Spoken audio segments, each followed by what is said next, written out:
देखो, इसके लिए मास्टर डिग्री और प्लस में नेट क्वालिफाई होना जरूरी होता है, तभी हम असिस्टेंट प्रोफेसर के लिए एलिजिबल होते हैं। इतने खर्चा तो हम अपने कपड़ों पे भी लगा देते हैं, शायद इतना खर्चा तो इसमें होगा भी नहीं। कम से कम 5-6 घंटे तो होने चाहिए। ऐसा कुछ नहीं है कि कोई सब्जेक्ट टफ होता है या ईजी होता है, शायद इक्वल। हेलो सभी साथियों को नमस्कार। मैं सुखदेव स्वागत करता हूं आप सभी का आपके अपने चैनल ठाडी पंचायत में। और आज हम पहुंचे हैं हिसार में अचीव में पीएचडी स्कॉलर से मिलने के लिए, और इनसे जानेंगे कि किस तरह से ये पीएचडी स्कॉलर तक का जो इनका सफ़र था वो किस तरह से इन्होंने पूरा किया, और बच्चों के लिए ये क्या संदेश देना चाहेंगे। क्या हर किसी के लिए जो पीएचडी करना है वो एक सपना है, उस सपने को किस तरह से साकार किया जा सकता है। तो आइए बात करते हैं इनसे।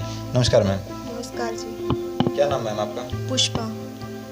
मैम, आप जैसे बताया कि आप पीएचडी स्कॉलर हो मैथ से, तो कहाँ तक आपने पढ़ाई की, कौन से स्कूल से, और कैसा रहा आपका सफ़र अभी तक का? जो स्टार्टिंग की पढ़ाई है वो तो स्कूलिंग मतलब गांव से ही है। उसके बाद कॉलेज गवर्नमेंट कॉलेज फतेहाबाद से की है, बीएससी की है, और एमएससी है वो मैंने एमडीयू रोहतक से की है। और उसके बाद पीएचडी अभी एचयू से चल रही है, मैथमेटिक्स। तो मैम, जैसे बताया जाता है कि प्रोफेसर बनना, असिस्टेंट प्रोफेसर बनना हर किसी का सपना होता है, तो उस सपने को कहाँ तक पढ़ाई करके हम पूरा कर सकते हैं? देखो, इसके लिए मास्टर डिग्री और प्लस में नेट क्वालिफाई होना ज़रूरी होता है, तभी हम असिस्टेंट प्रोफेसर के लिए एलिजिबल होते हैं। मैम, जैसे बताया जाता है कि एक मिडिल परिवार का बच्चा, उसको स्टार्टिंग से ही ये दबा दिया जाता है ये कह के कि ये बहुत खर्चीले कोर्स है, हम इनको नहीं अफोर्ड कर पाएंगे। क्या सच में इतना खर्चीला कोर्स है? नहीं सर, ऐसा कुछ भी नहीं है। मैं भी मिडिल क्लास से ही हूँ, क्योंकि पढ़ाई तो करनी खुद के हाथ में होती है कि हम किस तरह से मतलब चल सकते हैं, किस तरह किस चीज़ को अचीव कर सकते हैं। अगर स्टार्टिंग से ही अपना बेस सही होता है, लगन तो खुद को ही करनी होती है, बाकी मतलब एफर्ट तो घर वाले भी करते हैं, टीचर्स भी करते हैं, जो हमारे नेबरहुड में होते हैं वो सारे करते हैं। कितना खर्चा बेसिक आता है इसका? बेसिक देखो, मैंने तो गवर्नमेंट से किया है, मेरी जो अभी तक की स्टडी है, तो कुछ भी मतलब नेग्लिजिबल ही कर सकते हो इसको तो। हाँ जी सर। मतलब नाम मात्र का खर्चा ही सरकार? इतने खर्चा तो हम अपने कपड़ों पे भी लगा देते हैं, शायद इतना खर्चा तो इसमें होगा भी नहीं। अच्छा, एक गांव से ही आप बिलोंग करते हो, और गांव के बच्चों को जैसे खेत का है काम और घर का काम है, उसके अकॉर्डिंग कितना टाइम अगर वो देना चाहें एक नेट क्वालिफाई करने के लिए, तो कितना टाइम और किस हिसाब से किस सब्जेक्ट को पढ़ना चाहिए?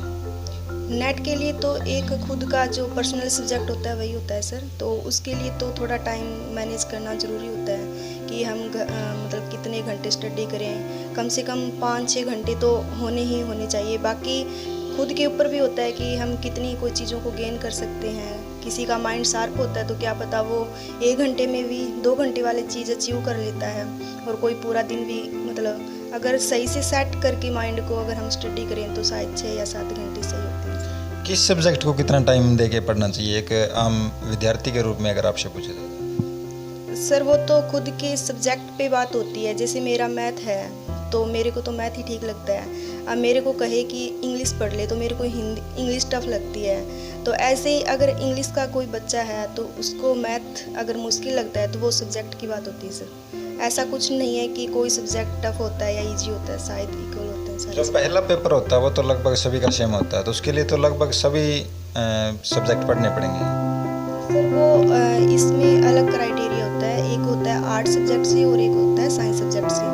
तो जो मैथ का आता है वो साइंस में आता है, तो उसके लिए कुछ ऐसा क्राइटेरिया नहीं है कि जो पेपर 1 कह रहे हो आप कि वो अलग होगा और सेकंड पेपर फिर अलग होगा। सर, तो मैम, एक जैसे ही बच्चा 10वीं तक पढ़ता है तो उसको कोई प्रॉब्लम नहीं आती, वो सब्जेक्ट फिक्स होते हैं और वो उन्हीं सब्जेक्ट में अपना जो है पढ़ाई करता है। लेकिन जैसे ही वो 10वीं से बाहर निकलता है तो उसको सब्जेक्ट चूज करने में एक बड़ी समस्या का सामना करना पड़ता है, और इसी कारण से सही दिशा ना मिलने की वजह से कुछ बच्चे गलत दिशा में चले जाते हैं। तो उनके लिए आपका क्या मैसेज है?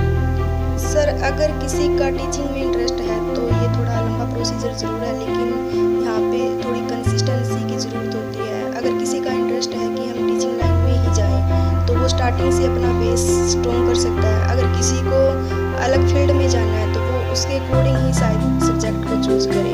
अगर किसी को टीचिंग लाइन में नहीं जाना और वो ऐसे सब्जेक्ट चूज़ कर लेता है कि बाद में फंस जाता है, तो मेरे ख्याल से उसको उस टाइम थोड़ा ध्यान रखना चाहिए।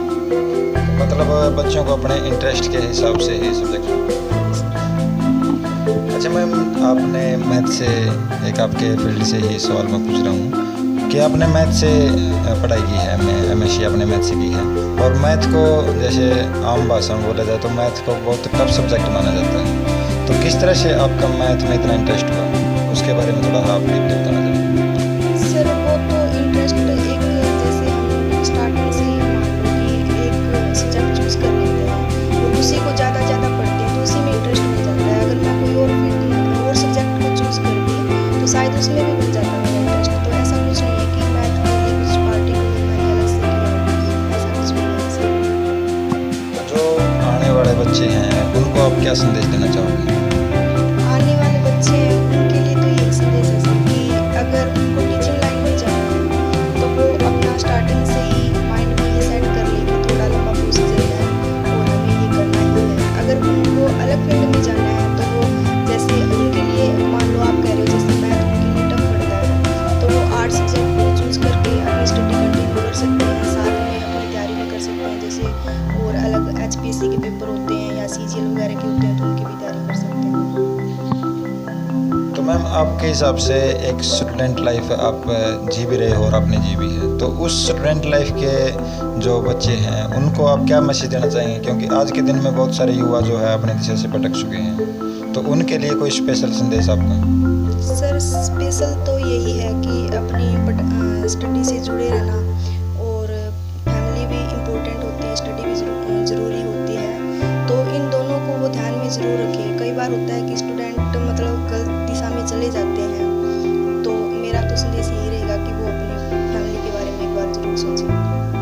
एक आखिरी क्वेश्चन मैं आपसे पूछना चाहूँगा कि जो बच्चे आप तैयारी कर रहे हैं उन बच्चों के लिए आपका क्या सहयोग रहेगा?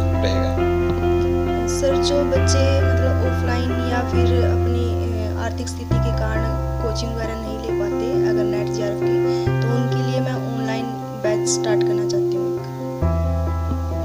तो मैम ने बड़ी अच्छी जानकारी दी कि ऑनलाइन बैच मैम लेकर के आ रही है, और ख़ास करके उन बच्चों के लिए जो आर्थिक समस्या के चलते इतने महंगे जो कोर्स आज के दिन शिक्षा को बेचा जा रहा है, इतने महंगे कोर्स हो चुके हैं, वो कोर्स ना लेकर के मैम के ऑनलाइन कोर्स को आप ज्वाइन कीजिए, और जो मैम के चैनल का लिंक है वो आपको डिस्क्रिप्शन में मिल जाएगा। बहुत बहुत धन्यवाद मैम का जो इतना समय दिया, और बहुत सी बातें मैम ने बताई कि स्टूडेंट लाइफ को किस तरह से मैनेज करना चाहिए और एक पढ़ने वाले बच्चे को टाइम किस तरह से मैनेज करना चाहिए, वो अपने सब्जेक्ट को अपने इंटरेस्ट के हिसाब से चूज़ करें, किसी दूसरे को देख करके या किसी दूसरे के प्रेशर में आकर के सब्जेक्ट को चूज़ ना करें। चलिए आज के लिए इतना ही, मिलते हैं अगली वीडियो।